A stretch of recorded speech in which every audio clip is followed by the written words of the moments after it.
Então, isso mostra, no meu entender, as dificuldades que a gente está vivendo. Nesse cenário, eu acho que o Brasil eu comentava outro dia numa atividade do SES, né? Pita, Lili devem lembrar, eu comentava. Nesse cenário, o primeiro ano de governo Lula até me surpreendeu positivamente. Porque eu achei que ia ser mais difícil. Mais difícil. Eu cheguei a falar em alguns lugares que eu achava que o governo Lula não durava os 4 anos. Continuo achando isso. Continuo achando isso.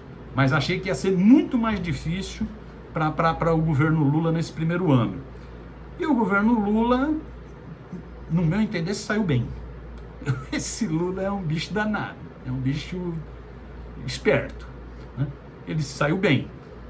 Ele conseguiu contornar num processo de turbulência permanente os graves riscos da economia brasileira. A economia brasileira estava afundando, a economia brasileira está totalmente sabotada, né? É um governo que você não tem autonomia no Banco Central. Então, o governo não tem autonomia para torear o Banco Central. O Banco Central é autônomo do povo. O Banco Central é autônomo ligado aos rentistas. É a autonomia de ser refém dos rentistas. Então você não controla a política de juros. Você não controla a política monetária. Como que você governa um país sem ter domínio da política monetária? Você não tinha o domínio da política fiscal, porque você tinha o teto de gastos do golpe do Temer. Não é isso? Que congelava gastos em educação e saúde por 20 anos. Você não tinha autonomia fiscal.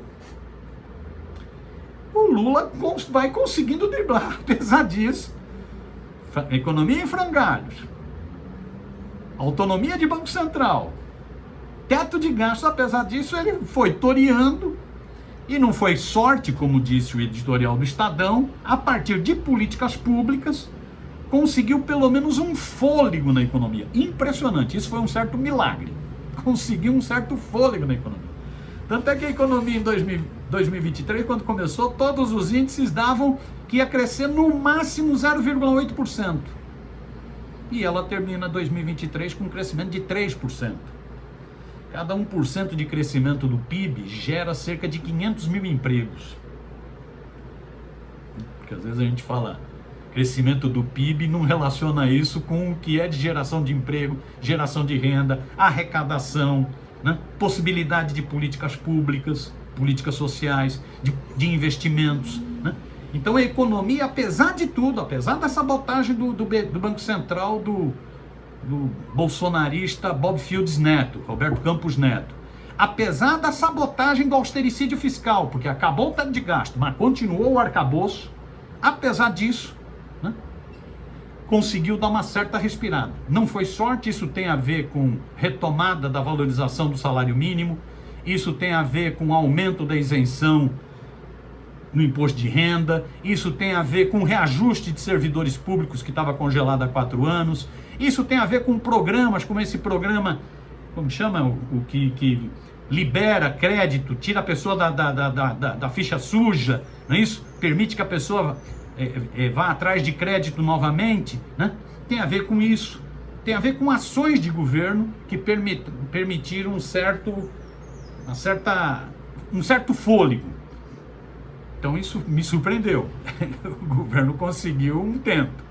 Conseguiu um tento no Congresso Nacional. O Congresso Nacional é totalmente adverso a esse governo. É o pior Congresso que nós já tivemos, né? É um Congresso controlado por forças fisiológicas e pragmáticas que tiveram com o Bolsonaro, chamado Centrão, e aonde a força da extrema-direita aumentou muito. A força do fascismo aumentou muito. O PL, que é o partido de aluguel dos fascistas hoje, elegeu 99 deputados federais. A esquerda toda, uma visão muito ampla, a esquerda toda elegeu 133 deputados federais, juntando tudo. PT, PCdoB, PV, Federação Esperança, PSOL, Rede, a outra federação, PSB, PDT, juntando 7, elegeu 133. O PL sozinho elegeu 99. E isso porque os bolsonaristas não estão só no PL. O Tarcísio de Freitas, governador de São Paulo, não é do PL, é do Republicanos. O general Cagão do Rio Grande do Sul, que fala uma coisa hoje e desmente amanhã, o Hamilton Mourão, não é do PL, é do Republicanos. Aquela Damares da Goiabeira, de Santa Catarina, eu ia falar outra coisa, mas me contive, não é do PL, é do Republicanos. Você tem vários que estão no União Brasil. O Kim Catapiroca, como se chamava o Olavo de Carvalho, Kim Kataguiri, é do União Brasil. Então, olha a força da extrema-direita. Nesse Congresso, onde a extrema-direita cresceu muito, e onde essas forças mais pragmáticas, fisiológicas, o Centrão, que dependem de emendas e tal, tem muita força, nesse Congresso o Lula conseguiu governabilidade. Talvez outras lideranças políticas não conseguissem governabilidade nesse Congresso, né? Eu estou aqui me referindo, por exemplo, à presidenta Dilma Rousseff. Teria mais dificuldade, né? Tem que fazer um monte de manobras, ceder um monte de coisa para ter governabilidade, né? E o Lula conseguiu. Ele dá nó em pingo d'água. É difícil, você tem que engolir cada sapo, tacar o dedo no nariz para poder ir governando, porque tem que passar tudo pelo Congresso. Outro dado para saudar, né? Conseguiu se conter o golpismo, conseguiu se derrotar o golpe, não foi uma tentativa de golpe, houve um golpe no dia 8 de janeiro de 2023. Se eu falar faticamente, a extrema-direita invadiu, dominou, depredou o Congresso Nacional, Câmara e Senado, invadiu, dominou e depredou o Palácio do Planalto, invadiu, dominou o Supremo Tribunal Federal. Houve um golpe, foi derrotado. Achava-se que com aquela ação criaria-se uma convulsão e que isso levaria à decretação da tal da GLO, Garantia de Lei da Ordem, os milicos interviriam e daí não voltavam mais, não entregavam mais o poder, né? Era o que você achava, não deu certo. Não deu certo não porque os militares legalistas salvaram a democracia. Não tem essa história, na minha opinião, não tem essa história de militares legalistas, né? Você teve os militares abertamente golpistas, tipo Braga Neto, aquele general Gagá, Augusto Heleno, vários outros, aquele Gainer, comandante da Marinha. Você teve os generais golpistas e você teve os generais omissos, que estavam assistindo para ver se ia dar certo ou não, mas que foram generais, por exemplo, que deixaram que os quartéis generais, os Forte Apaches, os QGs do Exército no Brasil todo virassem incubadoras de terroristas, como disse o ministro Flávio Dino, incubadoras de terroristas. Imagine se nós resolvêssemos, se os professores resolvessem fazer um acampamento no QG do Exército em Brasília. Quanto tempo ia durar esse acampamento? Então, não tem esse negócio. O golpe não foi feito, o golpe não deu certo porque os militares se dividiram, não havia unidade na cloaca burguesa brasileira, uma parte da cloaca burguesa brasileira queria o golpe, agora inclusive teve um vazamento que comprova isso, o velho da Van, Luciano Hang, o cara da Tecnis, o Nigre, o cara da Coco Bambu, o Afrânio, o cara daquela Centauro, né? Esse lupen empresariado, ricaço, bilionário, queria o golpe, mas teve uma parte que achou que o golpe não ia dar certo.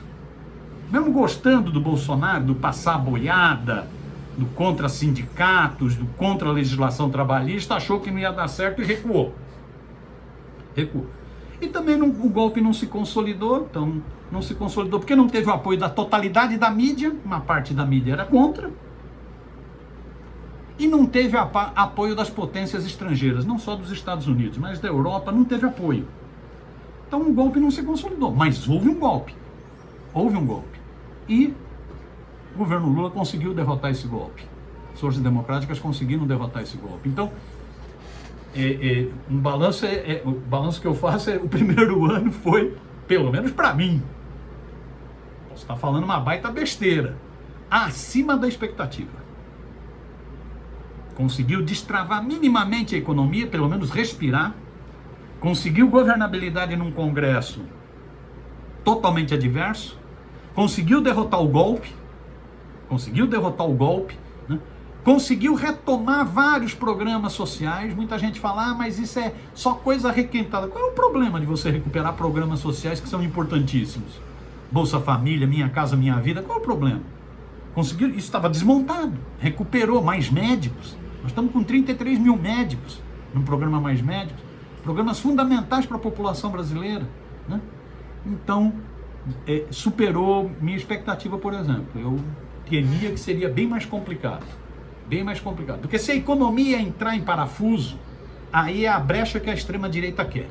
A extrema-direita, se a economia entrar em parafuso, é onde ela cria a onda. Ela teve condição de derrotar, né, de depor a presidenta Dilma. O fator fundamental não foi pedalada fiscal, não foi nada disso. É que a presidenta Dilma não tinha já tanta governabilidade, que eu digo Eduardo Cunha na Câmara, presidente da Câmara, e a economia entrou em frangalhos por erros da presidenta Dilma, da equipe econômica da presidenta Dilma. A economia entrou em frangalhos. Isso abriu brecha para a extrema-direita. Abriu espaço para a extrema-direita, na minha avaliação. O fato de você, pelo menos, respirar na economia, segurou a extrema-direita. O fato de ter derrotado o golpe, segurou a extrema-direita. O fato de ter conseguido uma mínima governabilidade no Congresso Nacional, com todas as dificuldades, com todas as cedências, segurou a extrema-direita, né? Então, superou, para mim, pelo menos, superou a expectativa. O que não significa que nós vamos ter, por isso que eu brincava com os novos diretores do Simpro, não vamos ter um período de, oba, agora então, estamos bem. Agora está tudo ótimo, agora é partir para as vitórias. Não acho que seja isso. Acho que o cenário continua muito difícil. Muito difícil. A economia continua travada, altíssimo índice de inadimplência, de endividamento, baixíssimo índice de investimento privado e público, o arcabouço fiscal, né? Os juros ainda, uns juros pornográficos. Essa redução de juros que está tendo é uma redução a conta-gota, né? Então, isso você tem que levar em conta. Por exemplo, 2024 não tem mais a PEC da transição de 2023, não tem aquele 145 bilhões que foram aprovados em 2022, naquela negociação que o Lula encabeçou. Não tem mais a PEC da transição. Então a economia, vamos ver o que vai dar. Difícil. O Congresso, até por ser um ano de eleições, é um Congresso que tende a ser mais chantagista ainda, para emendas parlamentares, para cargos, né? Vê que o Lula está fazendo de tudo. O Lira estava chorando as pitangas, chutando o balde, dizendo que queria a cabeça do ministro da Secretaria de Relações Institucionais, do Padilha, dizendo que queria também para o Ministério da Saúde, que é o que tem mais verba, né? A tensão aumentou. O Lula o que fez? Teve que chamar o Arthur Lira para uma conversa à parte, né? Para acalmar o terreno, para dizer o seguinte: ó, já que você não gosta do Padilha, vem aqui meu ajudante de ordem. Meu ajudante de ordem, eu não uso celular. O Lula falando com o Lira: eu não uso celular, mas meu ajudante de ordem fica com a incumbência o seguinte, Lira: quando você tiver algum problema, ligue para ele que ele passa o celular dele para mim. E olha, já que você não gosta de falar com o Padilha, você fala com o Rui Costa, então, ministro da Casa Civil. Ou seja, é o Lula tentando apaziguar o terreno, né? Agora teve um happy hour, a semana passada, um happy hour, né? Para ver se... Não, semana passada não, essa semana, né? Que a vida está tão acelerada, um happy hour para ver se acalma o Lira, né? Mas é isso, porque é ano de eleição municipal, então a tensão política tende a aumentar muito, né? A extrema-direita está baqueada, essa operação, essa mega operação da Polícia Federal, né? Como que chama? Tem lá um nome bonito, Tempos da Verdade, né? Tempus Veritatis, né? Essa operação pegou no coração do bolsonarismo, né? Atingiu o coração do bolsonarismo. Foram 4 mandatos de prisão, 33 de busca e apreensão. Pegou o Bolsonaro como chefe da organização criminosa, chefe da Orcrim. Pegou finalmente 5 generais. Buchicho que correu ontem, Lili, saiu uma notinha da Veja, a Veja tem informação, saiu uma notinha venenosa dizendo que o QG do Exército lá em Brasília já tinha preparado salas VIPs para receber o Bolsonaro e os 5 generais. Tem até entrevista de um milico que diz assim, não, eles têm idade, então precisa ter mais cuidados, tal. Essa operação Tempus Veritatis pegou o coração do bolsonarismo. E com dados, não é com base em delação premiada, não é estilo Lava Jato, é com dados. Tem lá o vídeo, tem aquele vídeo de julho de 2022, aquele vídeo é bombástico. Aquele vídeo onde o Bolsonaro diz que é para espalhar fake news, que é para envolver todo mundo. Aquele vídeo onde fala 1 quilo de palavrões, o estadista, Eles estavam, ou eles são muito autoconfiantes, ou eles são muito imbecis, ou as duas coisas, para ter gravado aquela reunião. Bolsonaro teve que pedir para o general, que ele chama de general Gagá, o Augusto Heleno, calar a boca, porque o Augusto Heleno estava confessando que a BIM estava fazendo espionagem dos candidatos. Ô Augusto Heleno, para aí, fica em silêncio, que depois a gente conversa numa sala fechada. Foi aquilo. Ali é a comprovação de que o Bolsonaro era o chefe da organização criminosa.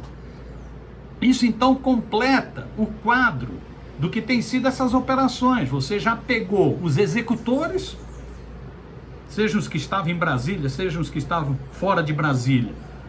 A maioria é bagrinho, é patriotário, é massa de manobra, é imbecil que foi utilizado, não é isso? Mas são criminosos. Você já sabe uma parte dos incitadores ou insufladores, como diz a ministra Carmen Lúcia, seja de parlamentares, seja de pastores, bispos, que usaram para insuflar, para dar ração para esse gado, para alimentar o ódio, a violência, para alimentar o terraplanismo.